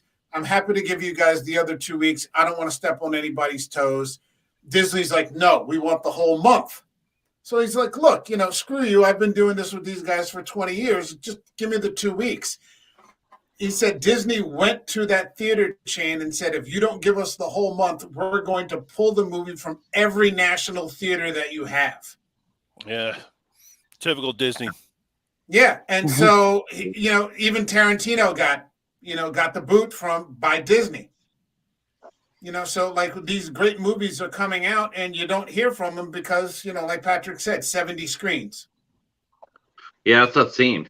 I mean, during the summer of the COVID, when nobody was putting out anything at all, IFC put out 3 movies. They put out 3 movies that pretty much freaking carried the whole summer.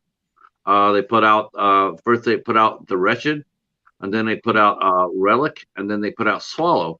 And all 3 of those films got a #1 slot and did really, really well, and they helped keep the box office afloat. So here you go. You think that, hey, here we go. Now maybe this will open the door to let these movies. There's audience. Obviously, there's an audience for these movies. So maybe like next time when you guys do reopen your theater doors, maybe you can save a couple of screens for some indies. Nope. As soon as that happens, well, back to normal. Back to normal. Well, it frustrates me.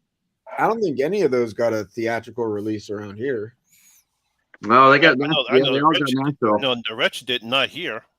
It played here. I mean, all 3 of them, and nationwide, they all were. They all carried a week that they were released. I mean, we were locked down for a long time. Our theaters were closed for a fucking long ass time. Yeah, theaters that were open, they put them in there because most of the time IFC films rarely ever get a theatrical release, but they were desperate for content. So they took them and they played them. They played them nationwide, and they did very, very well. I did pay-per-view on Relic, and it kind of hurt my soul because it hurts to pay like movie theater prices for like a digital rental. You're like, yeah, yeah. I feel bad, but it also, I also don't want to pirate everything.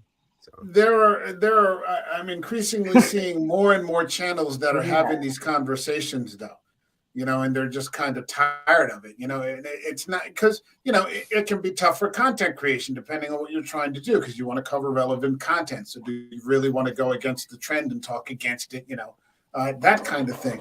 But increasingly, I'm seeing a lot more channels.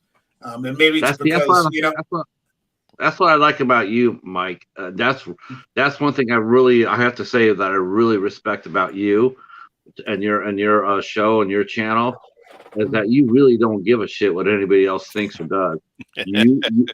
Am I wrong with that? Because I don't think I am. But I love it. Yeah, I mean, not especially. It's just I have an opinion, so I want my show to reflect that opinion. I criticize content, not necessarily, and not people. So sometimes it gets conflated. People get like all offended, but I'm talking about a movie. Right. And that's it. And I mean, it's just your opinion of the movie. That's what it is. It's like, you're being honest. Just like when I make my reviews, this is just my opinion. We can agree or not agree. Yeah, that's all it is. Yeah, I will say though, horror people are very passionate about the things they like. So It's not if you don't like it or if you have critique of it, but oftentimes it's how you talk about it. Like, because a lot of people will just say like, "Oh, that sucks, assholes. I hate it. Stupid." That sounds like my channel. I have never gone out there and said an A24 film has sucked, other than the ones I've actually seen. What I get upset about is the hype, because they will sit there and they'll hype it up to like to the nth degree, and then they come out and they're good movies. They're good. I haven't seen The Lighthouse, so I can't speak to that. Why would you? And Hereditary sucked. So, but otherwise but I did see Hereditary, so I can say it sucked. But no, that's trust me. That's one of Patrick's because one of the things I like about Patrick is because as much as I praise Hereditary, he doesn't like it at all. He doesn't like Hereditary. He doesn't like it. He didn't like it. No. That's fine, but that doesn't mean that Hereditary sucks. That's my whole point. If you have an actual thing that you don't like about it, that's fine. We don't all like it. It's like, but I'm just saying that it's the hype, because it's like, I think sometimes when you overhype a movie, I think when you sit there and you're like, oh my God, this is the best thing since sliced bread. I think in a lot of ways, before you've seen the movie, this is hype. Hype is before the movie. So, that's what I'm saying. It's like, wait till you see the movie and then put it in perspective. Like I've only done that with one IFC movie where I have just like jumped over the moon for, like absolutely 100%. I will, take it to the grave. But the rest of the movies, I'll sit there and say they're really good. They're strong. They're good. I'm not going to sit there and just like sell you and overhype you on every single movie that comes out just because it says IFC on it. And I think that's what people do with A24. I mean, look at X. X is a good movie. X is a good movie, but is it going to be? Are you going to try to tell me it's better than Halloween '78 or Nightmare on Elm Street or Texas Chainsaw Massacre or or Friday the 13th? I mean, that's really high praise. I would say as far as filmmaking goes, it's better than Friday the 13th. Oh yeah, filmmaking wise, it's a nicely great film. I like what Ty West did with the film. Is it one of the best horror movies I've seen? No, it's the best horror movie I've seen so far this year.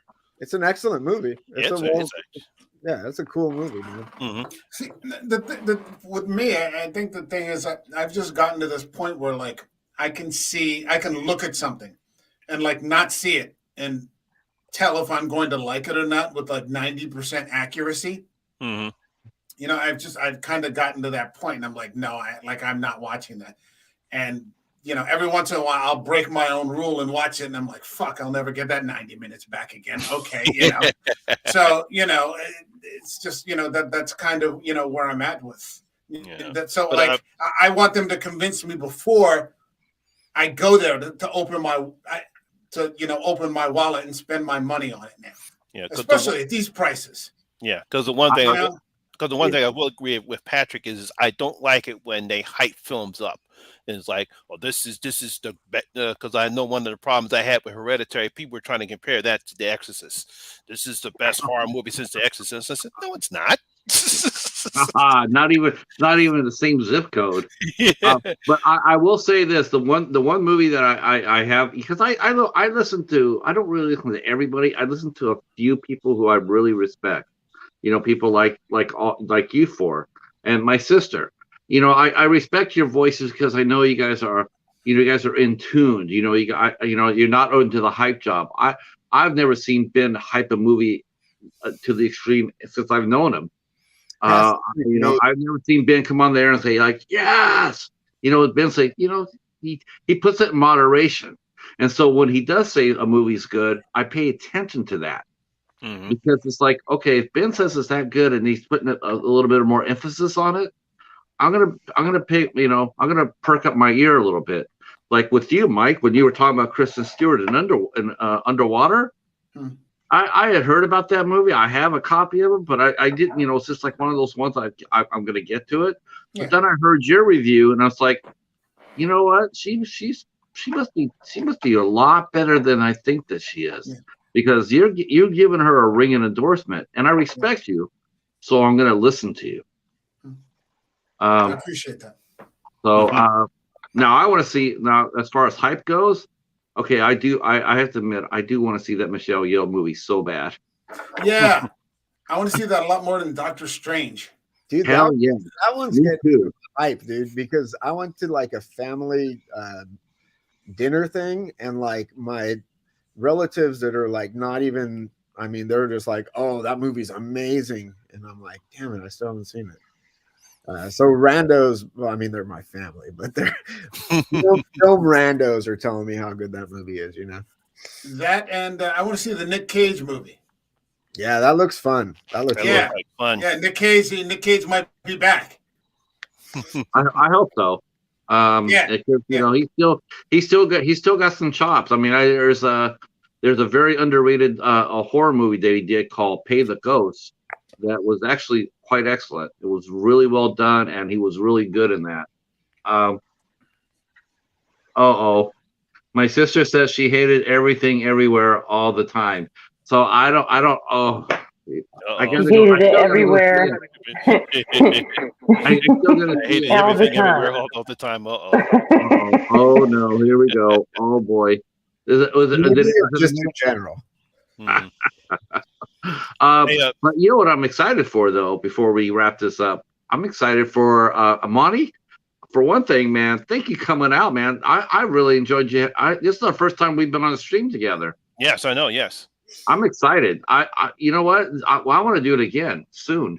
Oh yeah, sure. Yeah, sure. If what I can do is you can be a guest on the horror hangout with with Sean, Jen, and Marnie and myself. Can you give me a map though? Because every single time I go to those horror hangouts, I always get lost in the fucking horror corner. Yeah, I'll definitely give you a map. Every time. But I'm excited for our official IFC Midnight reveal on the 29th, where we're going to be watching Jennifer Kent's The Nightingale. That's a solid movie. That's It's a solid revenge tale. It's really interesting to me when I see like period pieces in Australia, because you don't see that many of them. But like the Proposition, have you guys seen The Proposition? Great No, movie. I'm not. It's a good one, man. It's like an Australian Western, but it's pretty fascinating. Oh yeah, but Nightingale, that's decent. I saw Nightingale about a month ago. I finally got a chance to see it. Very, very interesting movie. Yeah. Wasn't The Proposition written and directed by Nick Cave, or was that just the screenplay? I think he just did the score. I thought he did the screenplay too. I'm not sure. I know he definitely did the score. That's a serious movie. That's a cool movie, man. Yeah. Damn. Classic. Nightingale. That'll be a good one. Mm-hmm. Yeah, I saw that on a fluke one night. It's a damn good movie. I that one got a lot of hype when it came out. Yeah, I think it did get a little hype for it because it was a bigger budget movie than the Babadook, and it had a bigger name cast too. I like the Babadook a lot, and a lot of people. I'm surprised to find out how many people absolutely hate that movie. They hate it because of the kid. Well, the kid's annoying as shit, but that was his job. His job was to be annoying as fuck. He did a perfect job. Yeah. I mean, that's what I heard from everybody. Like, it's the kid. He screams. He can't shut up. He's but yeah, that's the point. That's the point. The same thing with Psycho Gorman. You know, I can't stand that little girl. Well, yeah, but that's her character. That's what she's supposed to do. But yeah, gentlemen and lady, I thank you so much for coming out and covering this movie, for helping me take over the Midnight Society. We will return it to Al and Patrick next week for our coverage of Friday the 13th. We'll resume here on the channel.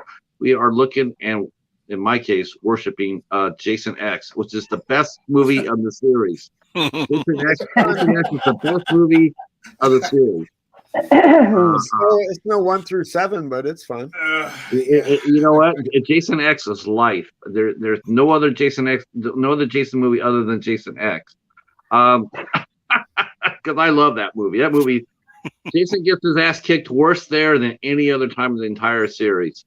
It's gonna be a lot of fun. Then, and 2 weeks from time, on the 22nd, we'll be back on Al's channel as we're doing Freddy versus Jason.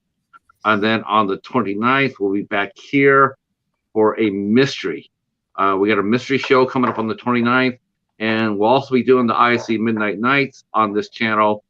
And then, we're covering the Nightingale. And I don't know what we're covering next month because Mary hasn't told us yet. Oh. Yep. That's right. Mary has interesting. I have to pick one, huh? So I don't know what we're doing in June. So we're going to be here for June to see what Mary picks. All right. All right. I'll see what I got. Yeah. This has been awesome. Thank you guys. It's been great talking with you guys. Nice seeing you. Yeah. I will let everybody go their merry way. Thank you to the chat. You guys have been awesome. And Al, I will see you next week. Keith, I think your name is Keith, right? Haunted by Horror? Keith or Kevin? Man, thanks so much. Kevin, thank you so much for hanging out, man. You're gonna be coming up here sooner than you know, for sure. Mm-hmm. You're I can't wait. I'm sure I'll learn a lot from you. Mm-hmm. Everybody else, that's it. We're out of here. All right. Stay safe, y'all. Later, everybody. Night.